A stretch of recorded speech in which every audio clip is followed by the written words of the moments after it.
हाय बच्चों, 10th के English के टेक्स्ट बुक का अपना पहला पोएम है where the mind is without fear. हम जो है वो पोएम की सीरीज स्टार्ट करने जा रहे हैं। इंग्लिश के टेक्स्ट बुक में टोटल 8 पोएम्स है और 8 के 8 पोएम जो है वो आपको अपने ओम ट्यूटोरियल्स की वेबसाइट पे मिलेंगे with question answer, figure of speech, explanation part, appreciation part. सारा इन्फॉर्मेशन जो है वो आपको अपने वेबसाइट पे, अपने ओम ट्यूटोरियल्स की वेबसाइट पे मिल जाएंगी। पहला पोएम स्टार्ट करते हैं हम लोग। पहला पोएम है where the mind is without fear और ये पोएम लिखा है रविन्द्रनाथ टैगोर ने। रविन्द्रनाथ टैगोर जो है वो गीतांजलि के लेखक हैं। पोएम की एक एंथोलॉजी है गीतांजलि, उसके लेखक हैं और गीतांजलि के लिए रविन्द्रनाथ टैगोर को नोबेल प्राइज भी मिला था लिटरेचर के फील्ड में।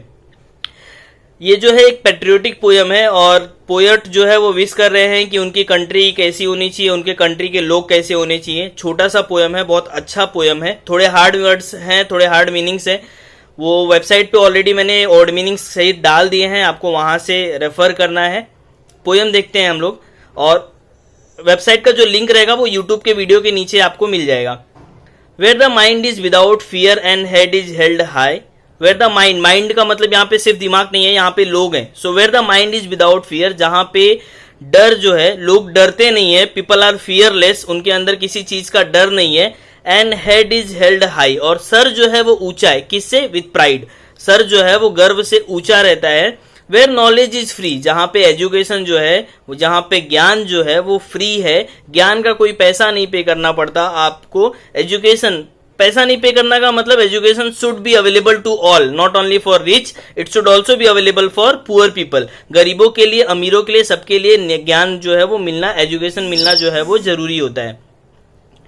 Where the world has not been broken up into fragments, जहां पे वर्ल्ड जो है, दुनिया जो है वो टुकड़ों में नहीं बटी है, किसके द्वारा? By narrow domestic walls. Narrow domestic walls का मतलब होता है डिवीजन। नैरो डोमेस्टिक वॉल्स का मतलब, ध्यान से सुनना, नैरो डोमेस्टिक वॉल्स का मतलब होता है division on the basis of caste, colour और रिलीजन।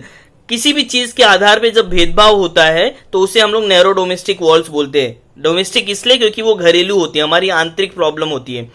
सो जहां पे अपनी कंट्री जो है, पोएट जो है वो विश कर रहे हैं कि our country should not be divided on the basis of colour, on the basis of caste, on the basis of religion.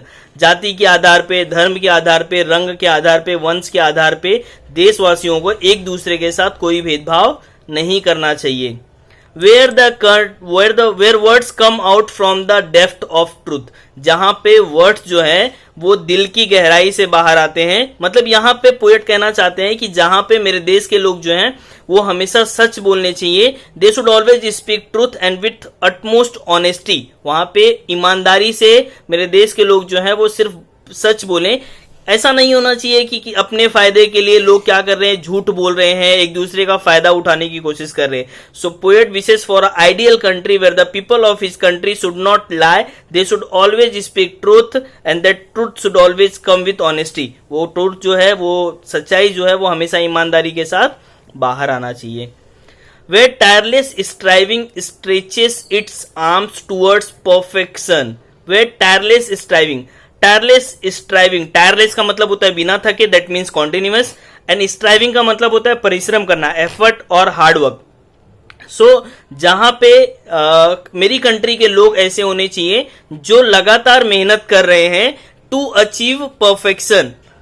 Stretches its arms का मतलब होता है अचीव करना, ट्राई करना अचीव करने के लिए। एंड परफेक्शन का मतलब होता है विदाउट फॉल्ट, बिना किसी गलती के। आप तब तक ट्राई करते रहते हैं जब तक आप उस चीज में एकदम निपुण नहीं हो जाते, आप उस चीज में एकदम एक्सपर्ट नहीं हो जाते जहां पे गलती की गुंजाइश जो है वो कम नहीं हो जाती। So poet wants to say that where tireless striving stretches its arms, that means continuous effort is by people of my country are trying to achieve perfection with the help of continuous effort. लोग continuous effort किए जा रहे हैं, लोग continuous मेहनत किए जा रहे हैं एंड उस कंटिन्यूअस एफर्ट के जरिए they just want to achieve perfection.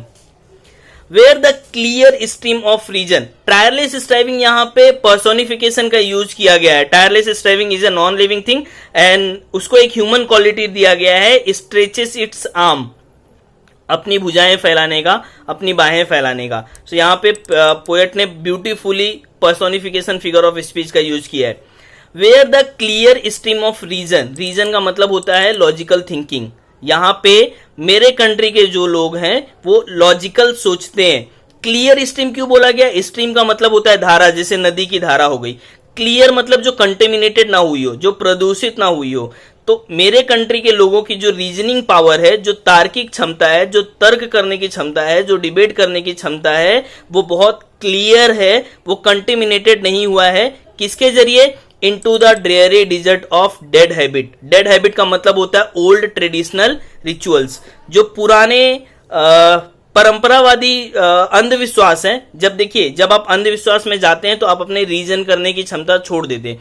जैसे आपने सुना होगा कि बिल्ली रास्ता काट दी तो आपको नहीं जाना चाहिए। अब अगर आपने इसको सच मान लिया तो आप सवाल नहीं पूछेंगे, you will never ask question कि ऐसा क्यों नहीं जाना चाहिए, क्या गलत है जाने में, और अगर मैं चले गया तो क्या हो जाएगा, आप वो क्वेश्चन नहीं पूछ पाएंगे। सो पोएट कहना चाहते हैं कि जो डेयरी डिजर्ट है डेड हैबिट का, ओल्ड रिचुअल्स का, ट्रेडिशनल्स का जो डेयरी डिजर्ट है, मैं नहीं चाहता कि मेरे कंट्री के लोग उस पे जाएं, उस सुनसान जगह पे, उस जगह पे जाएं जहां पे लोग अपने सोचने की क्षमता जो है वो खत्म कर देते हैं। सो मेरे कंट्री के लोग जो हैं उनकी सोचने की क्षमता जो है वो अच्छी होनी चाहिए। They should behave rational, they should not behave irrationally, they should behave like clear stream of reason, और वो उनका जो रीजनिंग पावर होना चाहिए वो क्लियर स्ट्रीम के जैसा होना चाहिए। So where the mind into the dreary desert sand of dead habit, एक बार वापस देख लेते हैं। Where the clear stream of reason, reason की जो क्लियर स्ट्रीम है, जो क्लियर धारा है, उसने अपना रास्ता नहीं खोया है। किसमें? कौन से रेगिस्तान में? सुनसान रेगिस्तान में। किसके? डेड हैबिट के। डेड हैबिट मतलब ओल्ड ट्रेडिशनल रिचुअल, जैसे सुपरस्टिशंस हो गया, वो पुरानी परंपराएं जो अपने लिए हार्मफुल होती हैं, जो अपने लिए बिल्कुल भी सही नहीं होती हैं, लेकिन लोग क्या होता है, अंधश्रद्धा के कारण, अंधभक्ति के कारण उसको मानते जाते हैं। Into the dreary desert sand of dead habit, और उस डेयरी डिजर्ट सैंड के डेड हैबिट में, यहां पे पोयम ने मेटाफर यूज किया हुआ है। Poem uses metaphor for a reason and habit. वो क्लियर स्ट्रीम को रेफर कर रहा है रीजन के लिए जो कि कंटेमिनेटेड नहीं है। Where the mind is led forward by thee into ever widening thoughts and action.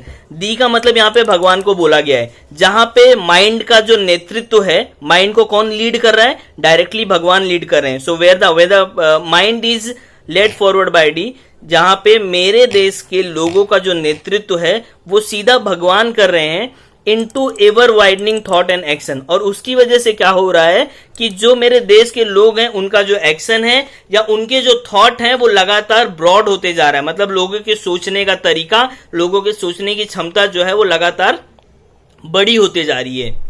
Into that heaven of freedom, और स्वतंत्रता के उस स्वर्ग में। So basically here poet is comparing our country with a heaven of freedom. He wishes for a country which is like heaven of freedom, जो आजादी के स्वर्ग के जैसा हो। So poet wants to say that into that heaven of freedom, स्वतंत्रता के उस स्वर्ग में मेरे father, my father is directly refer to as God, भगवान के लिए रेफर किया गया है। लेट माय कंट्री अवेक, मेरी कंट्री को जागृत करो, ताकि मेरे देश के जो लोग हैं वो उनका जो सोचने का दरिया है वो बढ़ते जाए, सोचने का जो दायरा है वो बढ़ते जाए, उनके सोचने की जो क्षमता है वो बढ़ती जाए। मेरे कंट्री के लोग जो हैं वो छोटी छोटी चीज़ों पे डिवाइड ना हो। मेरे कंट्री के जो लोग हैं वो अंधविश्वास से आगे बढ़ें और उनकी लॉजिकल थिंकिंग जो है वो आगे बढ़े। So it was a great beautiful poem by Rabindranath Tagore. आपको ये पोएम करना क्या है, वापस अप्रिसिएशन पढ़ना है और एक बार सारा पोएम जो है वो रिवाइज करना है। एनी डाउट्स के लिए आप क्या कर सकते हैं, यूट्यूब के कमेंट सेक्शन में या वेबसाइट पे भी अपने कमेंट्स का ऑप्शन है, आप वहाँ पे कमेंट्स जो है वो डाल सकते हैं। Thank you, bye bye.